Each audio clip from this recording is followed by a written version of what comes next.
Hey, what's up guys? This is Anthony from Anthony's Customs, and for this review, we are looking at the Flame Toys Transformers Furai Action Beast Megatron, which is the action figure form of the model kit that they already released. I reviewed the same version of Optimus Primal, and it was a pretty good figure. Some downsides. I actually have the Leo, was it Leo Convoy, Leo whatever, the Lion version with the red cape, and it's probably better than both of these. I didn't review it. If you want me to, let me know. But this is Megatron from Beast Wars. And there's a lot to like about it, but there's also some stuff that's kind of holding me back. So I guess let's go ahead and get him off the stand and take a closer look. Alright, before we look at the figure, I do want to show you my package. Same packaging as Optimus Primal, except this one doesn't have a sleeve. Why did my Optimus Primal have a sleeve? I remember a sleeve. This one doesn't have it. I don't care personally, but if you collect in the box, you may care. Cool photos on the back, lots of Photoshop. I am not a fan of that, but they do look nice. And there you go, it's a big window. So that's it, pretty simple box. Now let's talk about the figure, which is in stock. If I can set that down, there we go. It is in stock at Big Bad Toy Store. If you want to get one, I'll put a link in the description below. This guy stands to the top of his head just about 7 inches, and that's going to make him pretty close to, we'll call it 18 centimeters. Here he is up against Marvel Legends Darwin, so you have an idea of the size. I think these things are still a good value for their price, except for the fact that, I mean, there may be problems with the figures, and he is a little bit bigger than an Optimus. Not a ton, but a little bit, and I think that's good. That'll look nice on display. So the thing is, these things are gorgeous. They are like new designs for the characters, which I think work, and they do pay a lot of homage to the original looks, and that's fine. That's like totally up to you if you like the way they look or not. I happen to love Optimus, and I think Megatron looks really good except for the face. I don't love the face. It seems too animated-y. It looks like Transformers Prime almost, so I don't love that. I think a different head would help him to look a lot cooler, or at least a different mouth. But the rest of the figure does look really nice. I love the sculpted details are really sharp throughout. I think they did a good job making it look like a new thing, but also still being the traditional Beast Wars Megatron. Lots of nice paint work throughout. Everything is like panel lined and just a really, really clean paint job. No complaints at all on that front. It looks great. The silvers are nice and metallic. The different purples look great together. This metallic green that they did, which is a key component of Megatron's older design.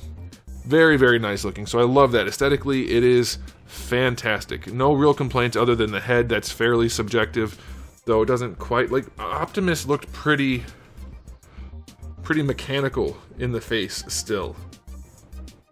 This guy doesn't have that. And I get that it's Megatron, so it's a different look, but it's a little bit weird. His head is tinier than Optimus is also, even though he's bigger.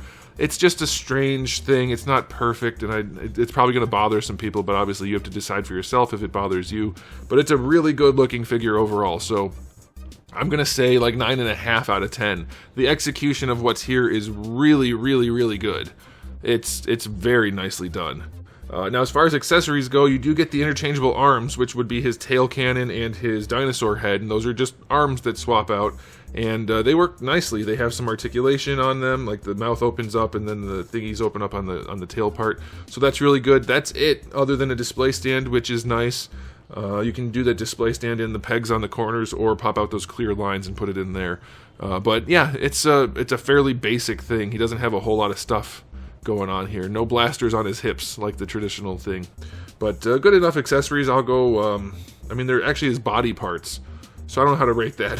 I guess 9 out of 10 or 5 out of 10 because they're not accessories really, they're just his body parts, but they are, so I don't know, whatever. Okay, now as far as articulation goes, I'm going to go through it and show you as much as I can show you, but I also have to tell you just right up front, he has a lot of loose joints, and I don't remember it being the case for this guy, but in getting him back out and handling him, he does also have a lot of loose joints. It almost feels like some of his ball sockets are ABS, and you don't want that because they almost always end up loose. But let's go ahead and do his articulation. These back panels are on ball pegs, so you can just move them around, which will help when you're posing him to get like a good silhouette going.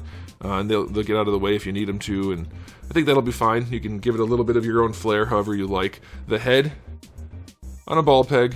Nothing crazy, but it will do what you need it to do, of course, so that's fine. The shoulder pads have a few different hinges and ball pegs going on, so they're going to move around a lot.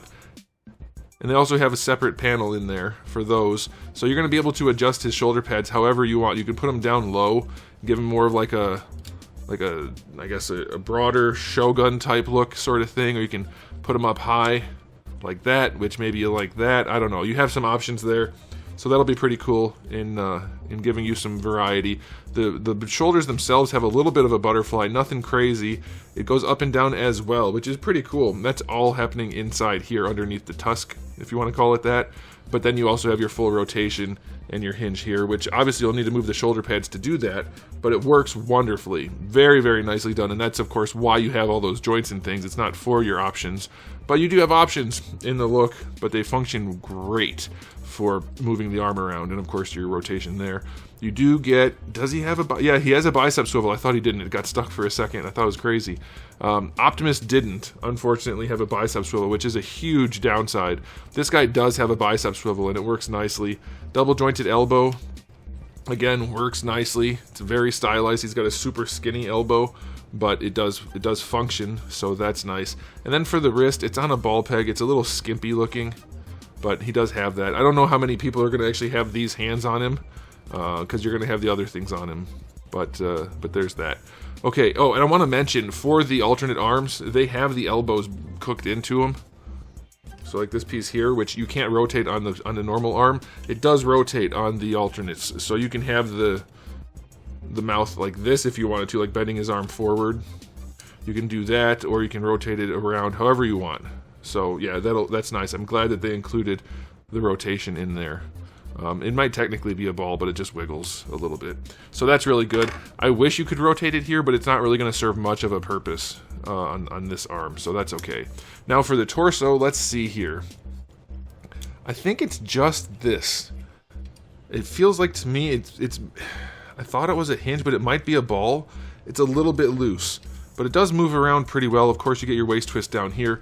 No leaning at the bottom front to back, just side to side, which is fine. Like, in conjunction with the top part, he does pose pretty well, just not a whole lot of leaning. But yeah, it does work. I'll take it, that's fine.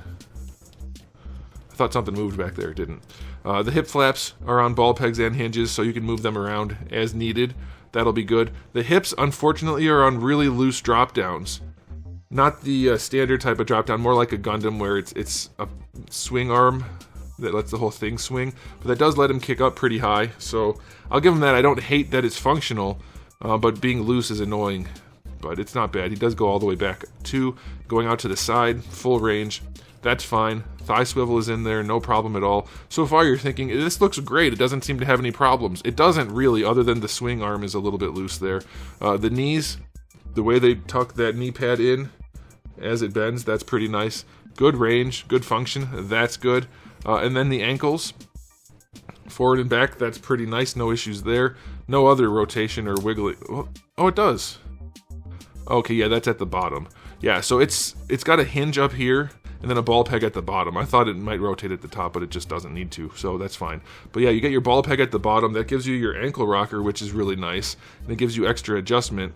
But here's the issue. This is the biggest issue for me on this figure. This part right here, the toes. They're too loose, and they have the toe hinge, which isn't the best, honestly, in the first place. But yeah, you can bring the toes all the way up, that's fine, but there's no easy way to keep it flush with the heel, and the toes just want to keep bending, and since it's all the way up here rather than up at the toes, there's no way to keep him from falling over. Rule number one of a toe hinge is if it can go up, it needs to have something here to let the foot balance on, otherwise he can't stand straight up. Like, if you just have him like this, he's gonna lean on the whole foot and just fall over. So that's super annoying, but that's that hinge going up, and then you get another hinge going down, which you probably wouldn't need.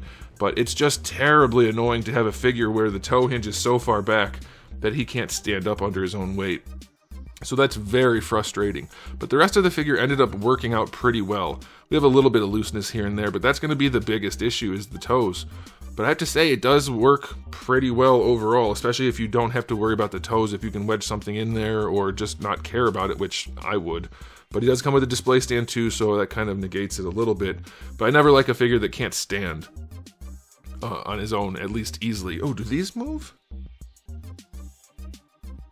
They do. Is it just to allow the arm to move a little bit more? I guess it just moves with the shoulder. You probably saw that happen as I was doing it. I didn't notice. So these have a hinge on them just to adjust for the shoulder that I was talking about, moving up and down.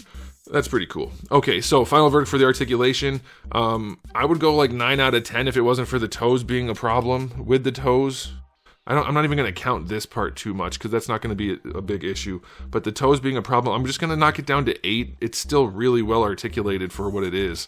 But those toes are a problem. So time for the final verdict on this guy. It's a gorgeous figure. Accessories are limited, but probably all you really need other than like a blast effect. But for what you're getting, I think it's reasonable. They're fairly inexpensive. Really, my biggest gripe is just he's going to have trouble standing on his own because of the way they did the toe joint. I'm still going to give it a 9 out of 10. I think it's awesome. I think it's really, really cool. If you are at all interested in a Megatron that looks like this, or just a cool figure that looks like this at a reasonable price point, yeah, I think you could do a whole lot worse.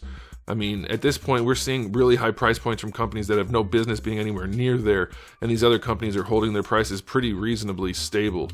And Flame's always been impressive for me. Their quality of output is great, but yeah, these few issues are annoying, but still a good figure. Okay, I'm done. Thanks for watching, guys. If you enjoyed the video, please do give it a thumbs up. If you didn't, give it a thumbs down, and if you haven't subscribed, you should. I have new videos just about every single day, and thousands already on the channel, so make sure you come back for all of that. And in the meantime, keep collecting.